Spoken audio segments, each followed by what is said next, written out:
So good day, ma'am. My name is Shireen Manigpol from BSN 1A. So today I will be going to demonstrate the assessing the musculoskeletal system. So the first procedure is inspect the muscles for size and compare the muscles on one side of the body to the same muscle on the other side. For any discrepancies, measures the muscles with tape. And the method that we're going to use is inspection, and the rationale or the normal result is equal in size on both sides of the body.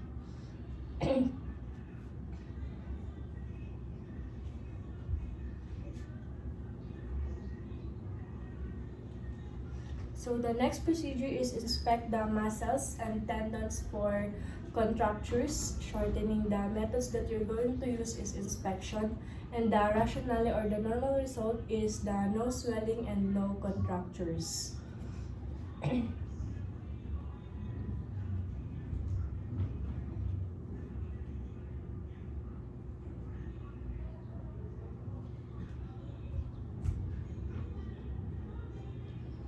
So the next procedure is inspect the muscles for tremors.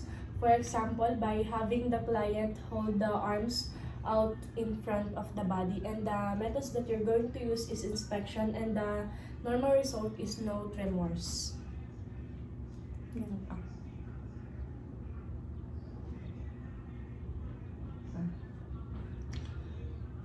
Next is test muscle strength. Compare the right side with the left side, and the rationale is equal strength on each body side. And first is the sternocleidomastoid. The client turns head to one side against the resistance of your hand, and repeat the other side.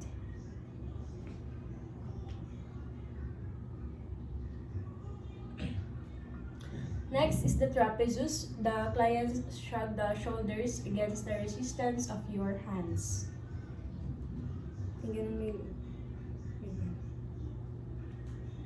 Next is the deltoid. The clients hold the arm up and resist while you try to push it down.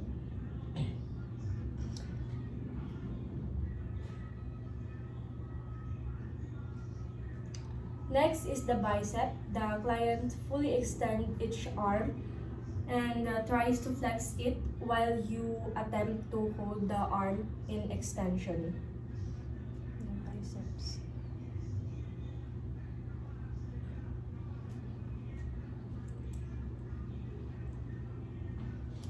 Next is the tricep. The client flexes each arm and then tries to extend it against your attempt to keep the arm in flexion. Ganito ka.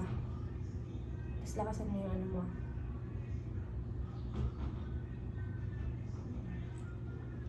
Next is the wrist and fingers muscles. The client spread the fingers and resist as you attempt to push the fingers together. Ganito ka. Close mo.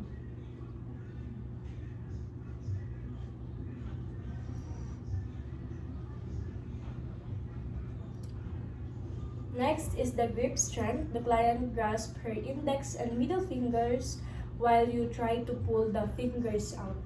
Ganito ka. Ano mo to? Hilahin ko tapos ano mo. Kabila.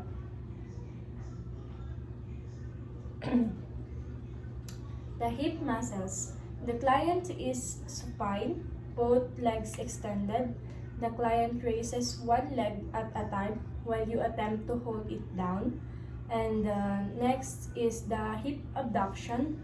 The client is supine, the both legs extended, and place your hands on the lateral surface of each knee. The client spreads the legs apart against your resistance. And the next is the hip adduction. The client is in the same position as for hip abduction.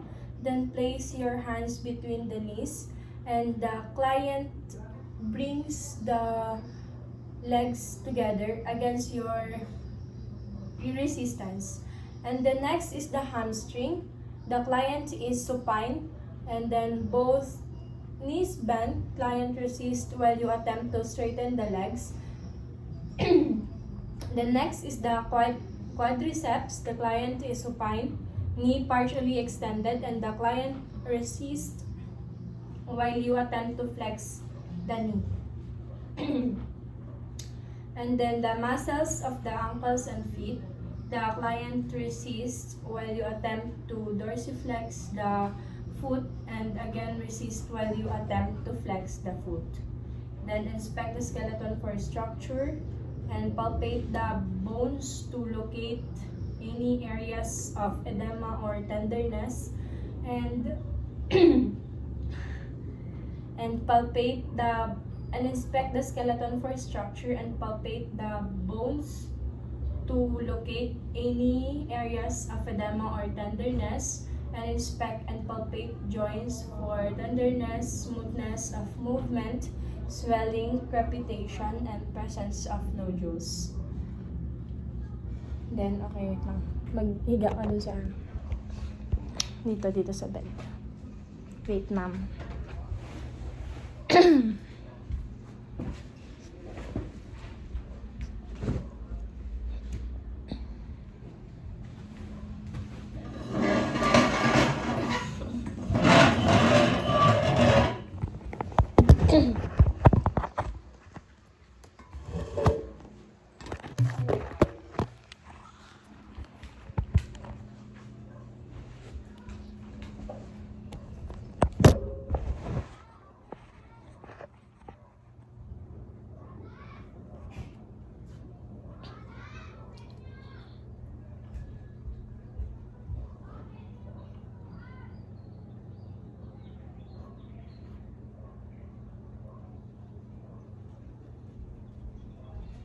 So, una is yung hip muscles. Ito. Try mo itaas yung isa.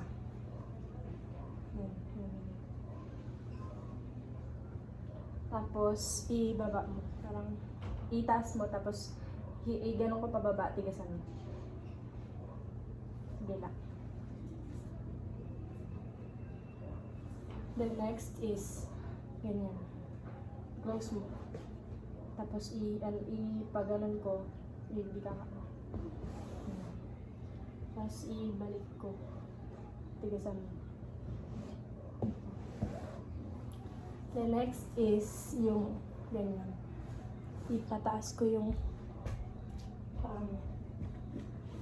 paganon ko. Ayan. Tapos, ilayin ko. Tigasan mo. Yun. Tapos yung dorsiflex. Ay, yung ano pa pala.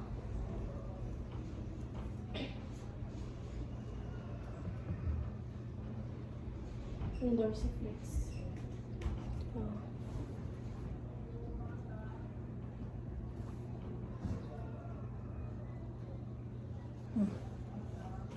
Balik tayo dito.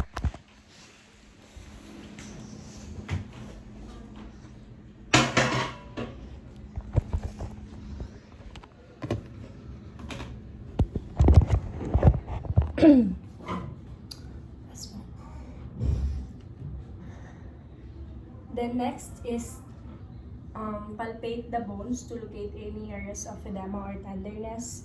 And the normal result is no swelling and no tenderness. Excuse.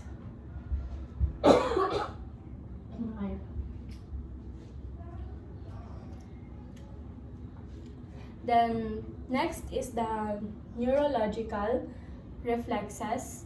So the first is the bicep reflex, and the patient elbow is slightly bent forward while your arm is supporting the patient's arm by placing your forearm diagonally underneath the patient's arm. Then strike the biceps tendon with a percussion hammer.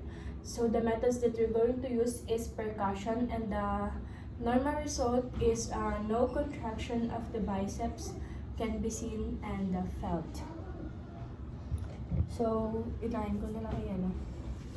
So, the next is the tricep reflex, and the next is the knee, and next is the ankle, the plantar, Babinski reflex, and yun.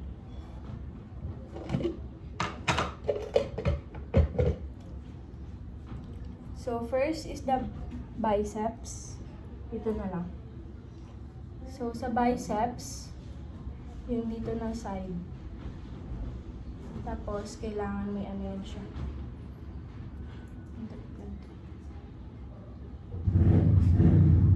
Kailangan nakapahinga. Then, tatlong pukpok lang yung ano. Then, 1, 2, 3. Then, same as sa kabila din. The next is the tricep reflex. The patient's elbow is lifted and bent while hanging freely with your hand supporting the patient's arm. By holding the distal humerus, strike the tricep tendon. And the normal result is no contraction of the triceps can be seen as the elbow extends. So, nakaganto. Tapos talikod ka. Diba, ganito. Then, yung dito na side. Then, 1, 2, 3. The next is the knee reflex. So, the patient is in the sitting position. The patella is struck with the percussion hammer. If the patient is lying down, the reflex is tested while the examiner hands are placed under the knees to bend them. So the normal result is no contraction of the quadriceps and causes the knee to extend. The next is the ankle. The leg is bent at the knee and the foot is supported in a walling position, and the Achilles tendon is struck with the percussion hammer, and the normal result is no foot jerks and move downward. And next is the plantar Babinski reflex. So the lateral aspect of the sole of the foot is stroke with an object and stroke the lateral border of the sole of the client's foot, starting at the heel, continuing to the ball of the foot. Then the normal findings is the toes bend or curl. Then next is reposition the client. So the normal rationale is to ensure client's comfort. And next is the evaluation. Make findings of health assessment and physical examination done on the client. So the normal or the rationale is these are important data to convey the position in the aids of diagnosis of the client. And next is the documentation. Record, document, and report any pertinent findings found during the assessment to appropriate personnel, and the rationale is to provide accurate data in the care of the client. Gakaulit. Ay, hindi. Nakahang pala mo. Ganyan, upo ka dito.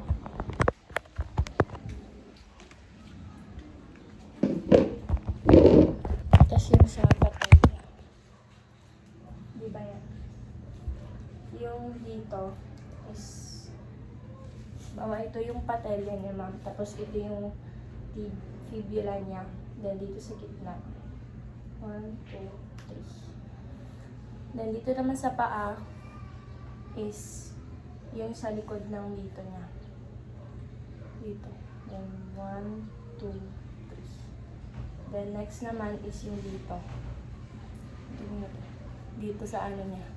From dito hanggang dito. Then 1, 2, 3. So, yun lang. Thank you.